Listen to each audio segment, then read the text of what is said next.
오늘 총동원 주일을 맞아서 오랜만에 공예배의 자리에 나오신 성도님들도 계십니다. 오늘 찬양처럼 주여 내 손을 놓지 마소서, 내 손을 주님 앞에 나온 나의 손을 꼭 잡아주소서 마음으로 주님 앞에 예배드리시기를 바랍니다. 그래서 주님께서 여러분 모두에게 믿음과 평안을 내려주시기를 기원합니다. 성도 여러분, 기도하러 세 제자를 데리고 높은 산에 올라가셨던 예수님, 기도 중에 영광스럽게 변화되셨던 것을 기억하십니까? 그것은 성육신 이전에, 육신을 입기 전에 아버지와 함께 하였던 영광의 모습이요, 앞으로 고난을 받으신 후에 받으실 영광의 모습이라고 하였습니다. 기도하시고 산에서 내려오실 때 예수님이 세 제자에게 명하였습니다. 인자가 죽은 자 가운데서 살아나기 전에는 오늘 본 것을 아무에게도 말하지 말아라 말씀했습니다. 세 제자는 이번에 산 위에서 정말 특별한 신비 체험을 하였습니다. 천국의 영광스러운 모습을 보았습니다. 영광스럽게 변형되신 예수님, 영광 중에 나타난 모세와 엘리야, 그리고 영광의 구름 속에서 들려온 하나님의 음성, 이것은 평생 잊을 수가 없는 너무나도 충격적인 경험이었습니다. 여러분, 사람들은 남다른 신비 체험을 하면은 남에게 그것을 이야기해 주고 싶은 마음이 많습니다. 그런데 예수님께서는 그 경험, 이번에 이 경험을 말하지 말라고 하십니다. 왜 그랬습니까? 그 자리에 없었던 사람들은 들어도 이해하기가 어렵기 때문입니다. 이야기해봤자 오해받기 쉽습니다. 산에 올라가더니 백일몽을 꾸었나, 아니면은 술에 취했던가, 그렇게 할 수가 있습니다. 그런데 나중에 예수님께서 십자가에 죽으시고 부활하시고 영광 중에 승천하시는 모습을 보게 되면은 그때는 이 이야기를 해도 모두가 충분히 납득하고 이해를 하리라는 말씀입니다. 예수님의 이 말씀이 끝나자 제자들이 예수님에게 물었습니다. 10절에 보면은 그러면 어찌하여 서기관들이 엘리야가 먼저 와야 하리라고 합니까? 하고 물었습니다. 여러분, 제자들이 왜 이런 질문을 합니까? 금방 산 위에서 영광 중에 누가 나타났습니까? 모세와 엘리야가 나타났습니다. 그 중에서도 엘리야에게 관심이 있는 이유가 무엇이겠습니까? 말라기 4장 5절을 함께 읽어보겠습니다. 앞에 말라기 4장 5절 시작. 보라, 여호와의 크고 두려운 날이 이르기 전에 내가 선지자 엘리야를 너희에게 보내리니. 여호와의 크고 두려운 날이 어떤 날이냐 하면은 마지막 때를 말합니다. 메시아의 때를 말합니다. 메시아가 오기 전에 엘리야를 보낼 것이라고 하나님께서 말씀하셨습니다. 이것이 당시 유대인들의 믿음이었습니다. 그래서 이 앞장 마태복음 16장에 가이사라 빌립보에서 예수님께서 제자들에게 물었죠. 사람들이 나를 누구라 하느냐 하고 물으니까 제자들이 뭐라고 대답을 했습니까? 들어는 세례 요한이라고 합니다. 죽은 세례 요한이 다시 살아났다고 합니다. 그 다음에 들어는 엘리야라고 합니다고 답을 했습니다. 그리고 이 비슷한 말씀이 요한복음 1장에도 있습니다. 세례 요한이 요단강에서 사람들에게 세례를 주고 있을 때에 예루살렘에서 제사장들과 레위인들이 내려와서 물었습니다. 너가 그리스도냐 하고 물으니까 아니라 하니까 그러면 너가 엘리야냐? 거기에도 보면은 엘리야냐고 했습니다. 여러분, 사람들이 왜 유독 엘리야를 자꾸만 덜먹거리게 했습니까? 아까 보았던 말라기 4장 5절의 말씀 때문입니다. 지금 예수님의 세 제자들은 변화산에서 영광스럽게 변하신 예수님의 모습을 보았습니다. 그 모습은 영광스러운 하나님의 모습이었습니다. 그뿐이겠습니까? 영광의 구름 중에서 하나님 아버지의 음성을 들었습니다. 뭐라고 했습니까? 이는 내 사랑하는 아들이요 내 기뻐하는 자라고 했습니다. 이렇게 보고 들었기 때문에 제자들은 예수님에 대한 믿음이 더욱더 확고하게 되었습니다. 예수님께서 메시아이심을 확신하게 되었습니다. 그렇다면은 예수님이 메시아시라고 하면은 예수님이 왔으니까 예수님 앞에 먼저 엘리야가 와야 되는데 엘리야가 오지도 않았고 이번에 산에서 기도할 때에 엘리야가 잠시 나타났다가 사라져 버렸단 말입니다. 그러니까 제자들은 아주 혼란스러운 겁니다.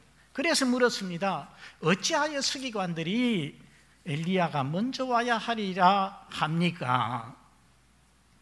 여러분, 이 서기관들의 이 말이 맞습니까? 틀립니까? 잘 생각해 보십시오.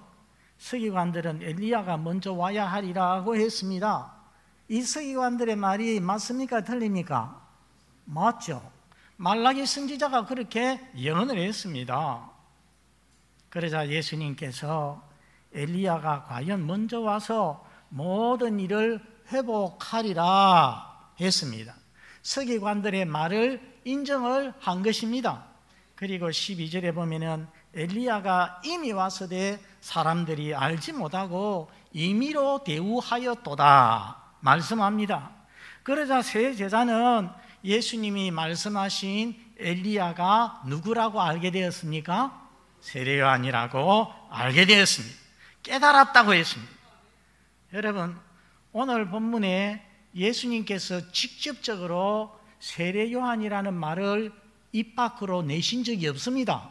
말씀하신 적이 없습니다. 그런데도 세 제자는 예수님의 말씀을 들었을 때에 세례요한을 말하는구나 깨달았습니다. 여러분, 깨닫는 것은 하나님의 은혜입니다. 듣고서도 듣지 못하고 깨닫지 못하면 참으로 안타까운 일입니다. 시편 49편 20절에 보면 종기 하나 깨닫지 못하는 자는 멸망하는 짐승 같도다 말씀을 했습니다. 듣고 깨달아야 믿음이 자라고 듣고 깨달아야 하나님 기뻐하시는 일을 할 수가 있습니다. 열매 맺는 삶을 살아갈 수가 있는 것입니다. 여러분, 우리가 마태복음 13장에 천국 비유가 나오는 것을 보았습니다. 맨 앞에 나오는 것이 무슨 비유입니까? 씨 뿌리는 비유. 그 씨 뿌리는 비유에 보면은 밭이 4가지 있지 않았습니까? 맨 마지막에 좋은 땅이 있었습니다. 좋은 땅에 뿌려졌다는 것은 무엇을 의미한다고 했습니까? 말씀을 듣고 뭐하는 자? 깨닫는 자. 말씀을 듣고 깨닫는 자를 의미하나니 이런 사람은 100배, 60배, 30배 열매를 맺을 것이라고 했습니다. 그러므로 성도 여러분, 하나님의 말씀을 집에서 읽을 때마다 그리고 여러분들이 교회에 나와서 주일날 하나님의 말씀을 들을 때마다 우리 하나님 앞에 먼저 기도하시기를 바랍니다. 우리 하나님, 저에게 깨닫는 은혜를 베풀어 주시옵소서. 그래서 오늘 세 제자처럼 깨닫는 성도 되시기를 바랍니다. 그런데 여러분 기억하십니까? 저 앞 마태복음 11장에 세례요한이 옥에 갇혔을 때에 예수님에 대해서 의심이 생겨난 적이 있었습니다. 그래서 두 제자를 예수님에게 보냈죠. 오실 그이가 당신이십니까? 당신이 메시아 맞습니까? 하니까 예수님께서 맞다고 하시면서 그때 세례 요한에 대하여서 하신 말씀이 있습니다. 마태복음 11장 14절인데 앞에 한번 보겠습니다. 시작. 만일 너희가 즐겨받을진대 오리라 한 엘리야가 곧 이 사람이니라. 오리라고 한 엘리야가 누구라는 것입니까? 세례 요한이다 말씀하신 적이 있습니다.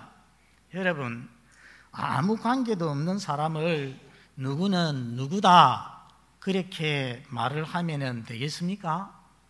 예를 들어서 우리 교회 황영덕 집사가 노상봉 집사다 말을 하면 되겠습니까?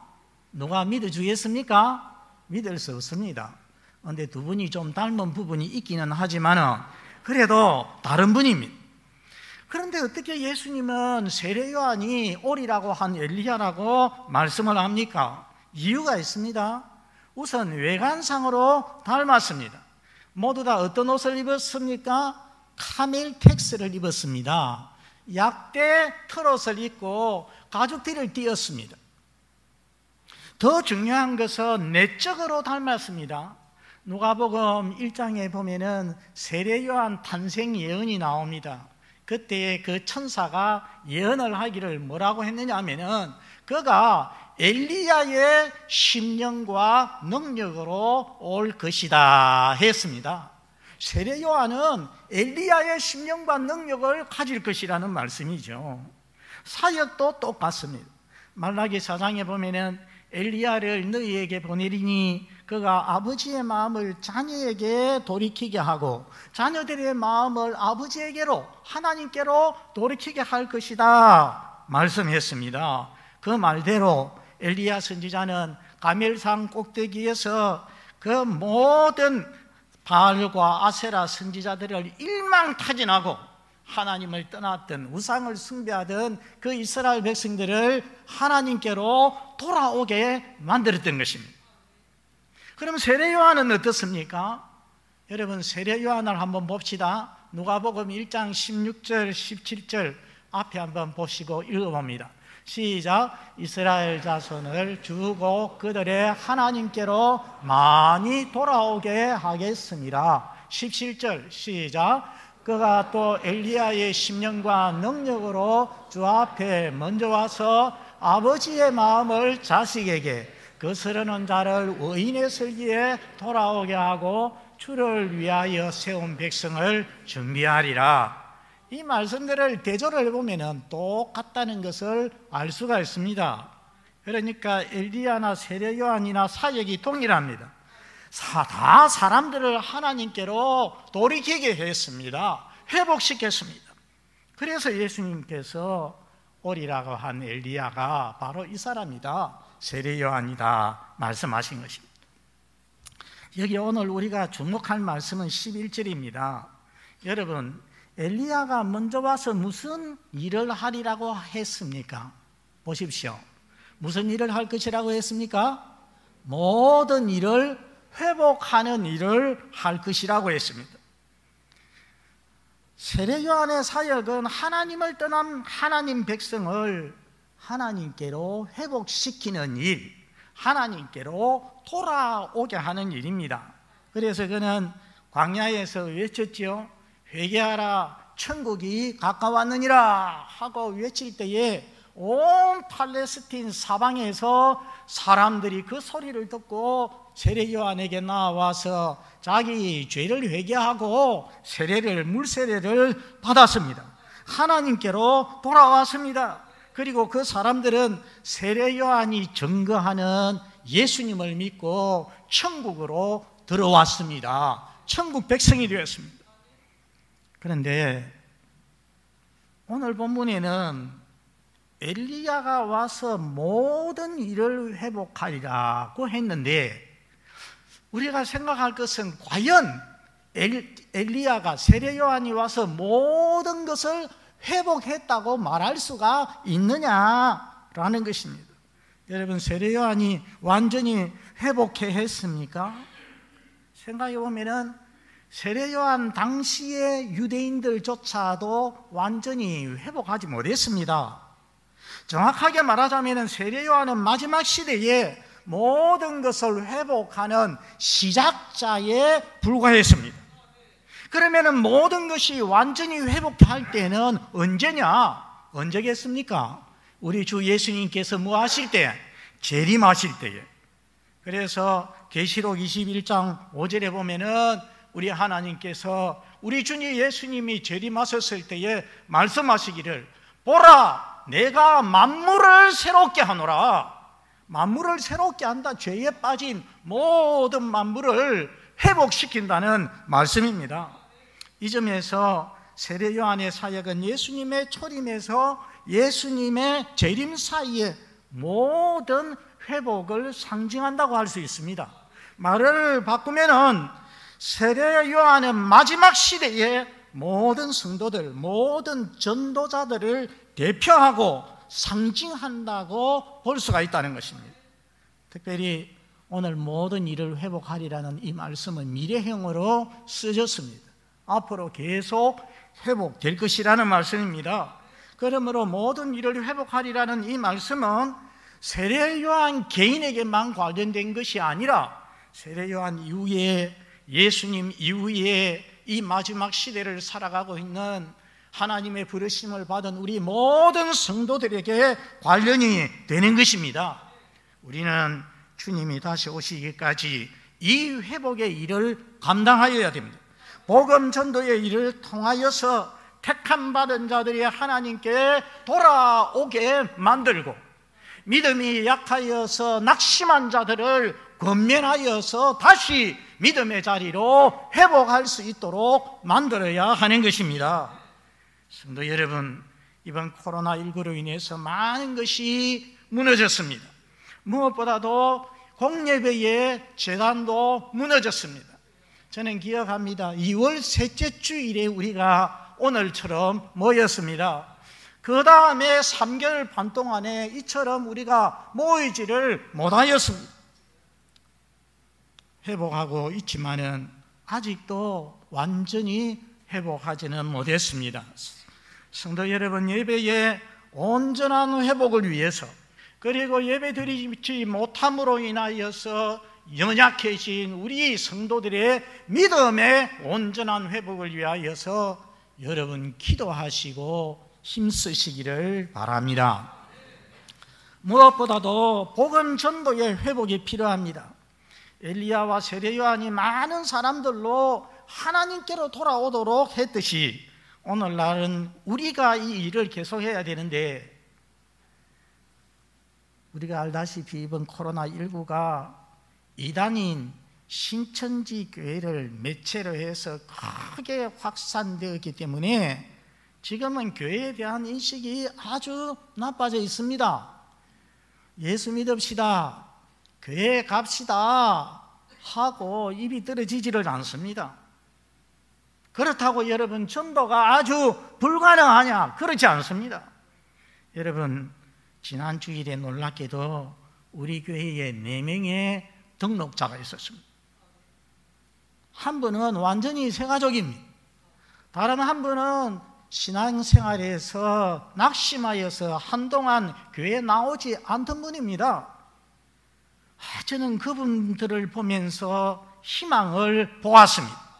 이것을 보면은 하나님께서 영생 주시기로 작정된 자는 다 믿더라는 말씀대로 어려운 때일지라도 하나님께서 준비시켜 놓으신 영혼이 있고 믿고 구원받을 영혼이 있다는 것입니다.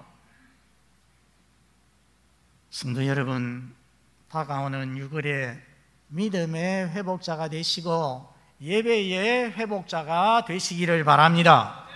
그리고 올해 남은 7개월 동안 전도로 사람들을 하나님께로 인도하는 회복자가 되시기를 바랍니다. 올해 우리 실천 사항 중에 한 가지가 뭐냐 하면은 5명의 전도 대상자를 정해놓고 그 사람들을 위해서 기도하는 것입니다. 그리고 또 한 가지는 그 중에서 한 사람은 이 한 해 내에 주님의 교회로 인도하는 것입니다. 우리가 코로나로 인하여서 이런 것들을 잊어버렸습니다. 이제 다시 우리가 기억하고 이 일을 위하여서 우리 주변에서 내가 전도해야 될 사람 누군지 보고 5사람 정하고 기도하고 그 사람 중에 한 사람 주님께로 인도할 수 있기를 바랍니다. 12절에 보니까 엘리야가 이미 왔으되 사람들이 알지 못하고 임의로 대우하였도다 했습니다. 여러분, 임의로 대우했다 무슨 말입니까? 자기들 원하는 대로 자기들 방식으로 대우했다는 것인데, 오늘 본문에서는 사실 나쁜 의미로 쓰였습니다. 그래서 마가복음 9장 13절에 보면 함부로 대우했다고 하였습니다. 물론 세례 요한이 외칠 때에 많은 사람들이 나와서 자기 죄를 회개하고 그리고 세례를 받았지요. 그렇지만은 전체적으로 보면은 그를 받아들이지 않았습니다. 그의 메시지에 대하여서 외면하였습니다. 마태복음 11장 18절에 보면은 요한이 와서 먹지도 않고 마시지도 아니하며 즉 금식하니까 그들이 말하기를 귀신이 들렸다. 이것은 무슨 말입니까? 선지자로 하나님의 종으로 인정하지 않고 멸시했다는 것입니다. 특별히 종교 지도자들이 그랬습니다. 나중에 헤롯 왕과 그의 세 부인 헤로디아라는 사람 어떻게 했습니까? 세례 요한이 자기들의 불륜을 말하고 다닌다고, 책망하고 다닌다고 미워서 투옥시켰습니다. 그리고 한 잔치석에서 마침내 목을 쳤지 않습니까? 성도 여러분, 우리 예수님께서 마태복음 10장에 12제자를 정하시고 그들을 둘씩 짝지어 보내시면서 전도하러 보내시면서 하신 말씀이 있습니다. 너희를 영접하는 자는 나를 영접하는 것이고, 나를 영접하는 것은 곧 하나님 아버지를, 나를 보내신 하나님 아버지를 영접하는 것이라고 하였습니다. 하나님께서 세우시고 하나님이 보내시는 하나님의 종을 함부로 대우하면 안 됩니다. 자기들 원하는 대로 대우하면 안 되는 것입니다. 그것은 예수님을, 나아가 하나님을 함부로 대함과 같은 것입니다. 요컨대 엘리야가 이미 왔으나 사람들이 알지 못하고 함부로 대우했다, 박해했다고 했습니다. 오늘 본문 12절 끝에 보면은 예수님이 인자도 이와 같이 그들에게 고난을 받으리라 하였습니다. 여러분, 이와 같이가 어떻게 하는 것입니까? 이와 같이 누구에게 한 것과 같이? 세례 요한이 한 것과 같이 인자도, 예수님도 고난을 받으리라고 했습니다. 여러분, 예수님과 세례 요한의 관계가 어떻습니까? 세례 요한은 예수님의 선구자입니다. 예수님 앞서 와서 예수님의 길을 준비하는 자입니다. 이 선구자 세례 요한의 운명은 곧 예수님의 운명임을 예시합니다. 예수님의 선구자 세례 요한이 무시당하고 고난을 받고 죽임을 당한 것 같이 이 세례 요한 뒤에 이어오는 우리 예수님도 마찬가지로 고난을 받고 죽임을 당할 것이라는 것입니다. 세례 요한과 예수님의 관계가 이렇듯이, 그러면 예수님과 우리의 관계는 어떠하냐? 똑같습니다. 예수님이 세상에서 미움당하시고 고난당하시고 십자가에 죽임을 당하셨습니다. 이 예수님을 믿고 따르는 우리도 마찬가지로 고난을 받을 것이라, 미움을 받을 것이라고 했습니다. 우리 요한복음 15장 18절과 20절을 한번 읽어보겠습니다. 시작. 세상이 너희를 미워하면 너희보다 먼저 나를 미워한 줄을 알라. 20절 시작. 사람들이 나를 박해하였은즉 너희도 박해할 것이요. 그러나 여러분, 예수님은 고난으로 끝나지 않았습니다. 고난 후에 부활하시고 성천하시고 하나님 보좌 우편에 앉으셨습니다. 영광을 얻으셨습니다. 우리도 마찬가지입니다. 장차 예수 그리스도와 함께 영광을 받을 것인데, 예수 그리스도와 함께 영광을 받을 자가 누구겠습니까? 로마서 8장 17절 한번 같이 읽어보겠습니다. 시작. 우리가 그와 함께 영광을 받기 위하여 고난도 함께 받아야 할 것이라. 오늘 예수님과 세 제자가 산에서 내려오시면서 대화한 것을 우리가 보았습니다. 오리라고 한 엘리야는 세례 요한이라고 했습니다. 세례 요한은 모든 것을 회복하는 사명을 받아서 회복을 시작했습니다. 우리는 세례 요한의 후계자로서 이 마지막 때에 이 시대의 사람들을 하나님께로 인도해야 될, 회복해야 될 사람들입니다.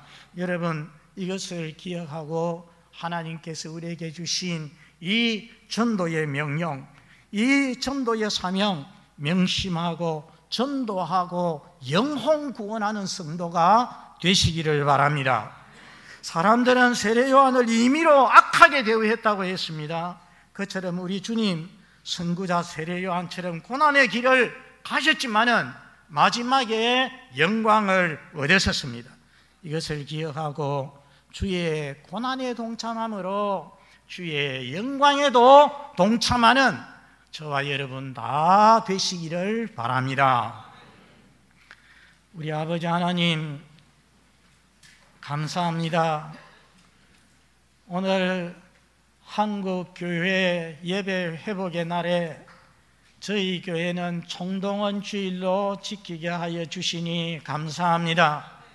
동안에 하나님 앞에 나오지 못하였던 우리 성도들도 오늘 하나님 앞에 나와서 반가운 얼굴로 함께 하나님 앞에 예배 드릴 수 있게 하여 주시니 감사합니다. 우리 아버지 하나님, 하나님께서 코로나를 주장해 주시어서 앞으로 저희가 흔들림 없이 계속해서 하나님 앞에 함께 예배 드릴 수 있도록 도와주시옵소서. 우리 아버지 하나님, 사랑하는 모든 성도들 믿음이 회복되게 하시고 예배가 회복이 되어지게 하시고, 뿐만 아니라 저희들 이 마지막 시대에 세례 요한과 같이 길 잃은 사람들, 저 멸망 가운데서 세상 가운데서 살고 있는 잃어버린 양들을 하나님께로 인도하고 하나님께 회복하는 자들이 될 수 있도록 도와주시옵소서. 이 사명 감당하는 저희가 다 되게 하여 주시옵소서. 예수님 이름으로 기도드리옵나이다. 아멘.